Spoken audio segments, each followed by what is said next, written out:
ओम श्री वेद पुरुषाय नमः। नमस्कार। क्लास नंबर 67 श्रीमद् भगवद गीता जी शंकराचार्य जी के भाष्य के अनुसार आरंभ किया जाता है। ओम श्री सीतारामचंद्राभ्यां नमः। नमो गुरुभ्यः। अथ कालदेवताः श्रीसंवत् फाल्गुन कृष्णपक्षः प्रतिपदा सोमवारः उत्तरभाद्रपदनक्षत्रम् उत्तरायणं शिशिरऋतुः। ओम तत्सत् श्री शंकराचार्याय गुरवे नमः। अच्छा जी, तो अब हम सिंहावलोकनम रिवीजन जो कल किया है उसको देख लिया जाए। उससे पहले एक आपको मीठी सी बात बताते हैं। हम एक छोटी सी गुड़िया जो 7th क्लास में पढ़ती है उसको मैथ्स और रामायण पढ़ाते हैं, तो वो ये देखती है कि ये जो हमें पढ़ा रहे हैं ये एक ट्यूशन टीचर की तरह नहीं लगते हैं और इनके हृदय में मेरे प्रति बहुत प्यार है। तो वो हमसे ऐसा पूछती है कि आप मेरा इतना ध्यान क्यों रखते हैं। तब हम उसको उत्तर देते हैं कि हम आपका ध्यान इसलिए रखते हैं क्योंकि ये राम जी की आज्ञा है। राम जी आप में कुछ विशेषता देखते हैं और उन्होंने हमें कहा है कि हमारी गुड़िया के पास जाओ और उनका अच्छी तरह उनकी शिक्षा का ध्यान रखो। तब वो हंसती हुई कहती हैं कि ये राम जी कौन है, ये स्वयं क्यों नहीं आते, आप ही को क्यों भेजते हैं। देखो बच्चे कैसे कहते हैं। तो अब हम उनको बताते हैं कि आप ऐसा क्यों सोचते हैं कि राम जी जो मुकुटधारी हैं जिनको हम मंदिर में देखते हैं ऐसे ही राम जी आपके पास आएंगे। राम जी तो जगत की आत्मा है। वो सर्वत्र सूर्य चंद्र और ये सारी पृथ्वी आकाश, आपके माता जी पिता दीदी भैया दोस्त और ये सब के रूप में राम जी ही है। इसलिए राम जी तो सहस्राक्ष है, सहस्रपाद है। तो वही तो आए हैं। आप ऐसा क्यों समझते हैं कि वो स्वयं नहीं आए हैं। आपकी माताजी पिताजी हमारे और स्वयं आप भी राम जी का ही रूप है। तो लेकिन ये बात उसको समझने में थोड़ा आश्चर्य होता है, ये कैसे समझा जाए।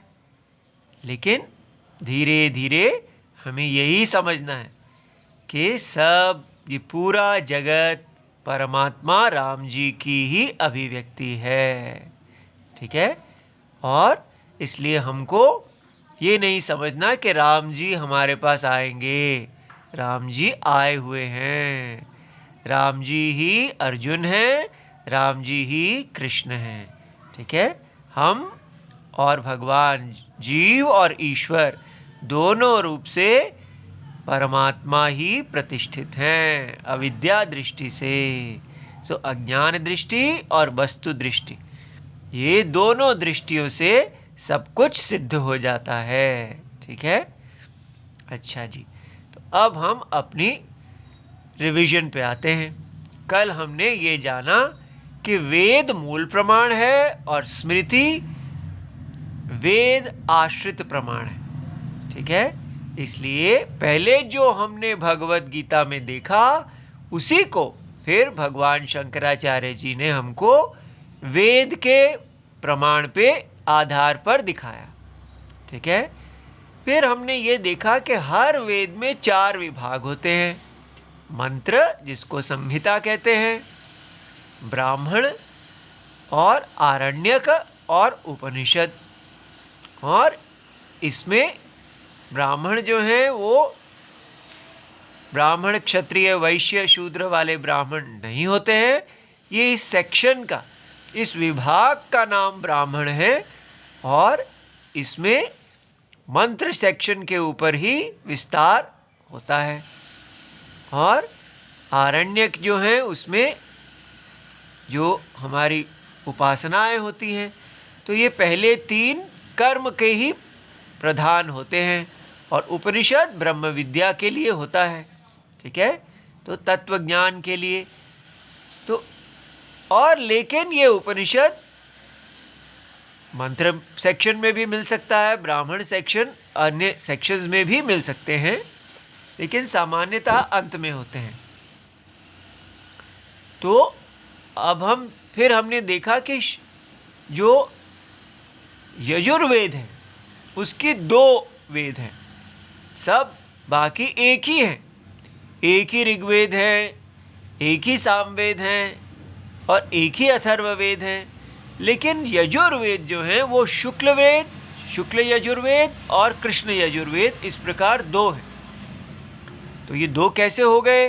तो इसके पीछे ऐसा बताया जाता है कि एक इतिहास है कि एक समय पर जब पहले केवल एक ही यजुर्वेद थे और उनको गुरुजी अपने शिष्य को उन्होंने पढ़ाया था, लेकिन किसी कारण से गुरुजी के ऊपर गो हत्या का पाप लग गया और उससे मुक्त होने के लिए शिष्यों ने जो कुछ कर्म करने चाहिए थे वो किए, लेकिन कुछ शिष्य उनको जो अच्छी तरह नहीं कर रहे थे। तब उनके गुरुजी के एक शिष्य जिनका नाम याज्ञवल्क्य था, उन्होंने कहा कि हम आपके लिए ये करते हैं गुरुजी, इनको रहने दीजिए। तो गुरुजी को ऐसा लगा कि ये तो बहुत अहंकारी है और कहीं उनके हृदय में उनके प्रति क्रोध आ गया। तब उन्होंने अपने शिष्य याज्ञवल्क्य से कहा कि आपने जो भी विद्या मेरे से प्राप्त की है उसका आप वमन कर दीजिए, ठीक है, उसकी उल्टी कर दीजिए, आप मेरे को उसको निकाल दो अपने मन से, हम आपको उसका अधिकारी नहीं समझते। तब याज्ञवल्क्य जी ने गुरुजी की आज्ञा मानते हुए सारा वेद वमन कर दिया और उस वेद की रक्षा करने के लिए जो अन्य शिष्य थे वो तितर नाम के जो पक्षी होते हैं, वो तितरी, संस्कृत में तितरी और वैसे तीतर कहते हैं, वो तीतर बन गए और उन्होंने उस सारे वेद को ग्रहण कर लिया, उनको उठा लिया, चुग लिया। तब याज्ञवल्क्य जी ने सोचा कि ये वेद जो है अब मैला हो गया है, कृष्ण हो गया है, तो मुझे शुद्ध मंत्रों को प्राप्त करना चाहिए। तब उन्होंने सूर्य भगवान की उपासना की और सूर्य भगवान से शुद्ध नए मंत्रों को प्राप्त किया। तो वो जो वेद दोबारा प्राप्त किया गया उसको शुक्ल यजुर्वेद कहते हैं। ये बात समझ में आ गई? इसलिए कृष्ण यजुर्वेद और शुक्ल यजुर्वेद, ठीक है। तो ये अब जो हम भगवान ने हमें दिखाए थे जो बृहदारण्यक उपनिषद की श्रुतियां, वो शुक्ल यजुर्वेद के ब्राह्मण का नाम शतपथ ब्राह्मण, माने शतपथ सेक्शन में से उसका नाम शतपथ है में से लिया गया था, ठीक है। धीरे धीरे ये शब्दों से आपका परिचय होता जाएगा। तो इसलिए अब हमें समझ में आया कि बृहद आरण्यक उपनिषद शुक्ल यजुर्वेद के ब्राह्मण भाग में से है, ठीक है। तो अब आगे हम देखते हैं। फिर हमने ये देखा कि लोक 2 प्रकार के हैं। कौन कौन से 2 प्रकार के लोक हैं? एक है आत्मलोक और दूसरा है अनात्मलोक। आत्मलोक, आत्मा को ही लोक कहते हैं और आत्मा लोक की इच्छा करने वाले जो आत्मलोक की इच्छा करने वाले हैं वो वेदोक्त धर्म को किसी अनात्मलोक की इच्छा के लिए नहीं धारण करते। अर्थात अधिकतर हम लोग अनात्मलोक की इच्छा करते हैं, जैसे स्वर्ग आदि, पितृलोक, स्वर्गलोक, ये सब लोक जो हैं ये अनात्म लोक हैं। मनुष्य लोक ये आत्मा नहीं, ये अनात्मा है, ये दृश्य रूप लोक हैं। लेकिन आत्मलोक दृष्टा रूप लोक होता है। ठीक है, इसलिए दृश्य और दृष्टा का ही विभाग है। पहले संसार में मनुष्य दृश्य में ही कामना करता रहता है, तो जिसको आत्मलोक की इच्छा करने वाला है उसको वो वेदोक्त धर्म को इन दृश्य कोटि में आने वाले अनात्म लोकों की इच्छा के लिए धारण नहीं करते। तो वो वैदिक धर्म को क्यों धारण करते हैं? अंतःकरण को शुद्ध हो जाए, ताकि अंतःकरण में जो दृश्य के प्रति बहुत वेग है, कामना है, वो अंतःकरण दृश्य के प्रति कामना को त्याग दे। तो वे अंतःकरण शुद्ध को कर लेते हैं इन वैदिक कर्मों से, और फिर अंतःकरण शुद्ध हो जाने पर वे प्रव्रजन करते हैं, अर्थात सर्वकर्म संन्यास ग्रहण करते हैं। तो आत्मलोक और अनात्मलोक हमें समझ में आ गया। सभी अनात्मलोकों का आत्मलोकों में अंतर के अंदर अंतर्भाव है। ये बहुत अच्छी बात हमें पता चली कि ऐसा नहीं है ये पैरेलल लाइंस हैं। ठीक है, कि एक आत्मलोक अनात्मलोक जो दृश्य है, दृश्य को छोड़ के आप दृष्टा में जब जाते हैं तो आपको समझ में आता है तो दृष्टा तो सर्वव्यापी है, दृश्य सर्वव्यापी नहीं है। किंतु हम अपने आप को दृश्य समझ रहे थे, इसलिए हम सोच रहे थे हम अल्प हैं, लेकिन हम अल्प तो नहीं हैं, हम तो दृष्टा हैं। दृष्टा आत्मलोक है। तो जो आत्मलोक जो है उसी के अंदर ये सारे अनात्मलोक उसके अंदर हैं। जैसे जल में सभी लहरें जल के अंदर हैं, इसलिए जो व्यक्ति आत्मलोक को प्राप्त कर लेता है उसके लिए अनात्मलोकों की प्राप्ति, सभी अनात्मलोकों की प्राप्ति एकदम एक ही साथ हो जाती है। ठीक है, तो ये बात भी आपको समझ में आ जानी चाहिए। उसके बाद कर्म जो हमने देखा था, वो कर्म 4 प्रकार के हैं। अप्राप्ति की प्राप्ति का साधन कर्म है। कर्म में आप जो चीज़ अप्राप्त होती है उसको अप्राप्त करते हैं, तो कर्म फल वही हो सकता है। तो जो कर्म फल है उसका नेचर क्या होगा? जो उत्पाद्य है। ठीक है, which is the product of production. जो आप्य माने प्राप्य है, that is the product of reaching.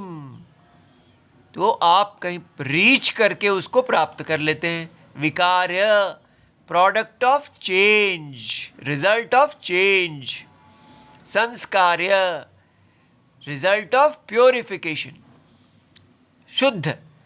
तो आत्मा जो है वो तो पहले उसको उत्पादन करने की आवश्यकता ही नहीं है, क्योंकि आत्मा तो नित्य सिद्ध है। आप्य आत्मा को कहीं पहुंचने की आवश्यकता नहीं है, आत्मा तो सदा पहले ही आप आत्मा हैं, तो आत्मा में थोड़ी पहुंचेंगे। विकार्य आत्मा विकारों का साक्षी है, इसलिए निर्विकार है। आत्मा शुद्ध है। प्योरिफिकेशन, प्योर करना, शुद्ध करना तो दृश्य में होता है, दृष्टा में नहीं। इसलिए ये हमें समझ में आया कि कर्म का क्षेत्र और आत्मा का क्षेत्र बिल्कुल अलग है। अब अज्ञानी की कामपरायणता को देखते हैं। अब हम आज का विषय शुरू करते हैं। तो ये भाष्य है। ठीक है, तो ये हम कल था, जल्दी जल्दी में हम ये इसको नहीं देख पाए थे अच्छी तरह। अब हम यहीं से शुरू करते हैं कि ये देखिए,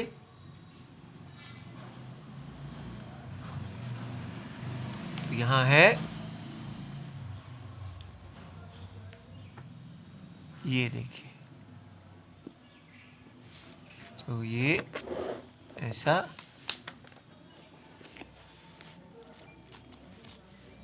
ये भगवत गीता जी जो है 10 नंबर हैं किसकी, गोरखपुर की जो भगवत गीता है गीता प्रेस की, उसकी 10 नंबर है।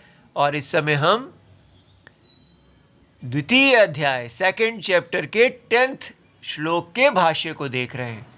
तो यहां पर कहा गया तत्र एव च,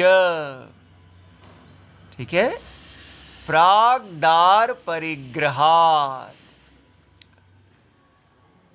तो जो ये पहले बता दिया गया कि कैसे व्यक्ति जो है वो अपने कर्म का संन्यास कर देता है जो आत्मा की इच्छा करने वाला है। लेकिन अब बताया कि जब वो आत्मा की इच्छा करने वाला नहीं है तब श्रुति क्या कहती है कि जब वो कोई ब्रह्मचारी अवस्था में होता है तो प्राग्दार परिग्रहात्, अच्छा अपनी पत्नी का ग्रहण करने से पहले पुरुष, आत्मा का यहाँ अर्थ है जो प्राकृत पुरुष है, अर्थात जो अज्ञानी है, जिसको अभी आत्मज्ञान का नहीं पता है, तो वो धर्म जिज्ञासा उत्तर कालम, तो वेद से जब वो धर्म को जानता है तो लोकत्रय साधनम, तो 3 लोक जो वेद में कहे गए हैं, मनुष्य लोक, पितृलोक और देवलोक, तो इन तीनों लोकों को का जो साधन क्या है, पुत्र। अब देखिए पुत्र जो है, हमें वेद के अनुसार आप पुत्र प्राप्त करते हैं तो वो पुत्र आपको इन 3 लोकों का साधन होता है, वो इतना पुण्य कर्म है। तो पुत्र द्विप्रकारम च वित्तम, और 2 प्रकार का धन, वो कौन कौन सा है, एक है मानुषम दैवम और दूसरा है मानुषम च दैवम च, 2 प्रकार, एक मनुष्य से संबंध रखने वाला, एक देवताओं से संबंध रखने वाला। उसमें मानुषम वित्तम क्या है, कर्म रूपम, ठीक है, और पितृलोक प्राप्ति साधनम, तो मानुषम लोक वित्तम जो है उसको पितृलोक की प्राप्ति कराता है, और विद्या च दैव वित्तम, और जो वैदिक सब विद्या है वो उसको देवताओं की प्राप्ति कराता है, देवलोक प्राप्ति साधनम। इस प्रकार उसको लोक की प्राप्ति का इच्छा होती है। इति अविद्या कामवतः ही सर्वाणि कामानि श्रौतादीनि दर्शितानि, तो जो व्यक्ति अविद्या, आत्म अज्ञान में है और उसी को काम की उत्पत्ति होती है, इसलिए सभी वैदिक कर्म किसके लिए हैं, अज्ञानी के लिए हैं, ज्ञानी के लिए वैदिक कर्म नहीं है। ऐसा अभी को, ये तो बड़ी अजीब बात है, वेद तो इतना बड़ा, वो सब सारा अज्ञानी के लिए बना है। स्वयं वेद ही कह रहे हैं कि आत्म अज्ञान की दशा में आप करता है। अब ये देखिए, ये हमने पढ़ लिया है। अब यहाँ इसका भाष्य से लिया गया हिंदी अनुवाद है। यहाँ आत्मा शब्द से स्वाभाविक, नेचुरली, बिना किसी कारण के, अविद्वान, ये आपको समझना है कि व्यक्ति अज्ञानी क्यों हो जाता है। अज्ञान का कोई कारण नहीं होता। जब आप स्कूल जाते हैं तो आपको एडमिशन के समय ये नहीं पूछा जाता कि आप अज्ञानी क्यों हैं, आप वहाँ विद्या के लिए जाते हैं। तो अज्ञानी सब जन्म से ही होते हैं। इसी प्रकार जन्म से ही हम आत्मा के अज्ञानी होते हैं, तो उसको कहा स्वाभाविक अज्ञान है। तो अविद्वान, आत्मा को देह और इंद्रियां आदि देखने वाला, जन्म से ही हम सब आत्मा को देह और इंद्रियां, ठीक है, कार्य और करण देखने वाले हैं। तो ऐसे जो ब्रह्मचारी है, जब वो वैदिक एजुकेशन आरंभ करता है तो स्त्री संबंध होने से पूर्व, जब स्त्री से आपका संबंध नहीं होता, उससे पूर्व की अवस्था को ब्रह्मचारी कहते हैं। तो उनके अज्ञान के कारण आत्मा को कर्ता देखते हुए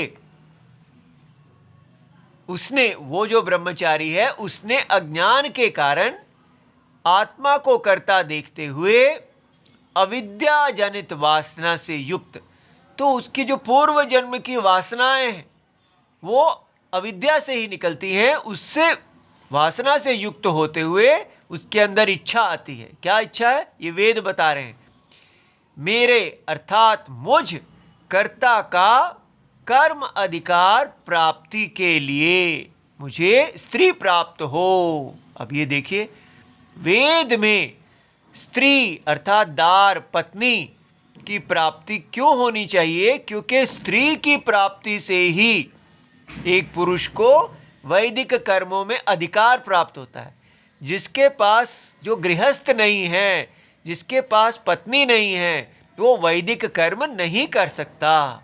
ठीक है, इसलिए पत्नी के होने से ही आप वैदिक कर्मों के अधिकारी होते हैं। अब देखिए, तो इसलिए जब हम वैदिक धर्म जानते हैं तो इसीलिए पत्नी को धर्म पत्नी कहते हैं। ठीक है, तो इसलिए ये आपको धर्मों में अधिकारी बना देती है, इसके साथ संबंध होने से। कितना बढ़िया है। फिर मैं प्रजा रूप से स्वयं ही उत्पन्न हूँ, और उसके बाद उसमें इच्छा आती है। वो पत्नी को देखिए, पत्नी को जनानी कहते हैं। जननी, जननी तो माता होती है, तो फिर उसको जननी क्यों कहते हैं? क्योंकि पत्नी जो है वो पुरुष को प्रजा रूप से उत्पन्न कर देती है, तो वो वास्तव में उसी की माता भी हो जाती है, क्योंकि वो उसी को पुनः बच्चे रूपों में फिर से जनित कर देती है। जैसे एक पौधा है, जब वो बीज बन जाता है तो वो फिर से जीवित हो जाता है। इसी प्रकार जो पत्नी है, फिर से मैं प्रजा रूप से स्वयं ही उत्पन्न हो जाऊं। व्यक्ति, पुरुष जो है, स्त्री के अंदर ये उसकी उपाधि में ये योग्यता है कि वो पुरुष को दोबारा नया जन्म दे देती है बच्चों के रूप में। देखिए, ये वैदिक दृष्टि है। तीनों लोक, मनुष्यलोक, पितृलोक और देवलोक की प्राप्ति साधन पुत्र को प्राप्त करूं।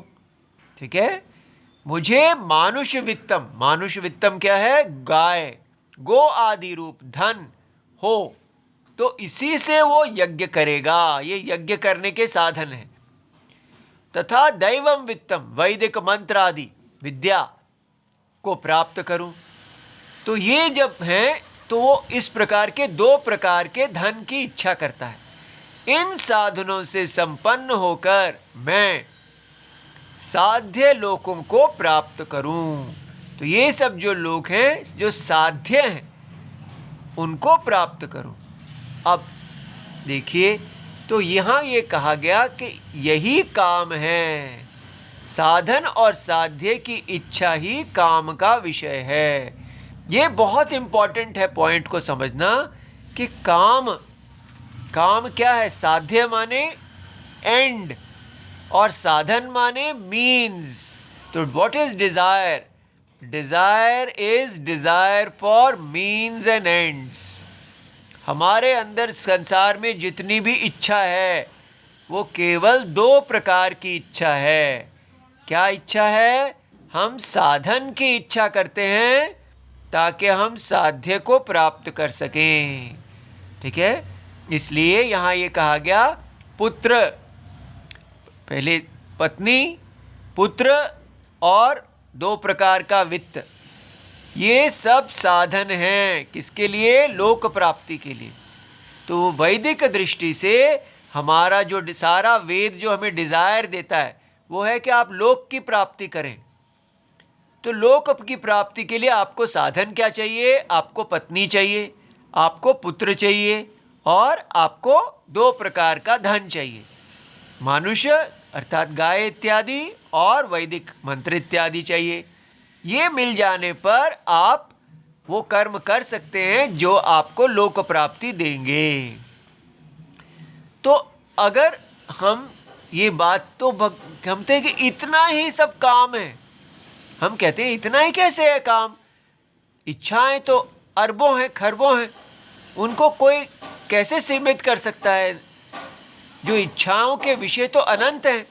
और देखिए श्रुति हमारे लिए कितनी बात सरल कर देती हैं कि नहीं, सारी इच्छाएं केवल दो ही श्रेणी में आ जाती हैं, एंड्स एंड मीन्स, साधन और साध्य।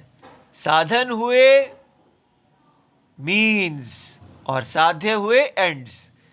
जो कुछ भी इस संसार में इच्छा की जाती है वो केवल एंड्स एंड मीन्स है। और ये जो साधन और साध्य हैं ये आत्मा को प्राप्त नहीं करवा सकते। कितनी बड़ी बात है, क्योंकि आत्मा किसी साधन के द्वारा साध्य नहीं है। आत्मा तो नित्य सिद्ध है। इसलिए जब तक हम एंड्स एंड मीन्स, साधन और साध्य की इच्छा करते रहेंगे, हम संसार में ही घूमते रहेंगे। ये देखिए, और उसके बाद श्रुति कहती हैं ये साधन और साध्य को भी एक ही डिजायर देखा जा सकता है। कैसे? वास्तव में सारे साधन साध्य के लिए होते हैं। All the means boil down to the end. इसलिए वास्तव में इच्छा तो केवल साध्य की होती है।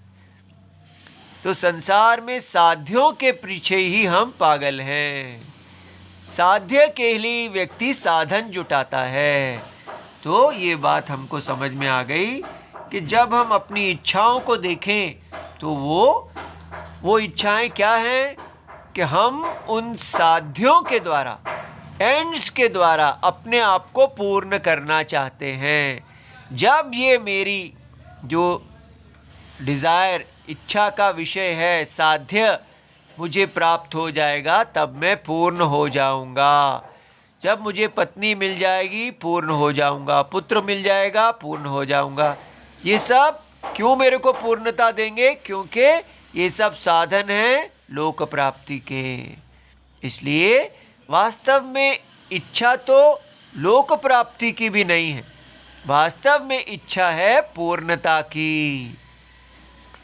और पूर्णता जो है वो कभी भी हमको ये दृश्य की प्राप्ति से नहीं हो सकती। पूर्णता का हमने कारण देखा है कि मोह, हमें मोह है कि ये चीज़ें हमें पूर्ण कर देंगी, लेकिन मूल कारण मोह का है आत्म अज्ञानम। तो आत्म अज्ञानम के कारण ही हम अपने आप को अपूर्ण देखते हैं। अपने आप, देह, ये शरीर अपूर्ण है, तो शरीर की अपूर्णता हम अपने ऊपर ले लेते हैं। तो आत्मा नित्य पूर्ण है। ठीक है, इसलिए कहा तेभ्यः व्युत्थाय प्रव्रजन्ति। ये आगे बृहदारण्यकोपनिषद में है। इति व्युत्थानम आत्मानम एव लोकम। जो लोग आत्मा को ही लोक समझते हैं, इच्छा करते हैं, तो अकामस्य विहितम, उन सब कर्मों से निवृत्त होकर संन्यास ग्रहण करते हैं, ऐसा वेद कहते हैं। इस कथन से केवल आत्मलोक को चाहने वाले निष्कामी पुरुष के लिए संन्यास का विधान है। ठीक है, तो ये बात हमको समझ में आ गई कि सारा काम का डोमेन जब आप उससे निवृत्त हो जाते हैं तो आप कर्म, साधन और साध्य की इच्छा को छोड़ देते हैं। तत् एतत् विभाग वचनम अनुपपन्नम स्यात् यदि श्रौत कर्म ज्ञानयोः समुच्चयः अभिप्रेतः स्यात् भगवतः। यदि भगवान को श्रौत कर्म और ज्ञान का समुच्चय, क्योंकि हमारा मुख्य टॉपिक तो ज्ञान कर्म समुच्चय चल रहा है, तो वो समुच्चय अगर इष्ट होता तो यह उपर्युक्त विभाग वचनम योग्य अयोग्य ठहरता। तो श्रुति कभी इस प्रकार ये नहीं कहती कि जो अविद्या के अंदर सारे काम्य कर्म हैं, ठीक है, जो व्यक्ति आत्मा की इच्छा करने वाला है वो उसके लिए काम्य कर्मों का कोई प्रयोजन नहीं है। ठीक है, तो इस प्रकार हमने यहाँ पर ये सब अच्छी तरह देख लिया। अब हमारा यहाँ तक जो है भाष्य पूरा हो गया। ठीक है, तो अब हमको ये बात अच्छी तरह समझ में आ गई कि हमारा जो देश जहाँ कर्म का संन्यास आदि है वो क्या है उसका स्थान। ठीक है, कल हम इसको और अच्छी तरह पक्का करेंगे। ओम नमो भगवते वासुदेवाय इति सर्वं शिवम। जय जय सीताराम।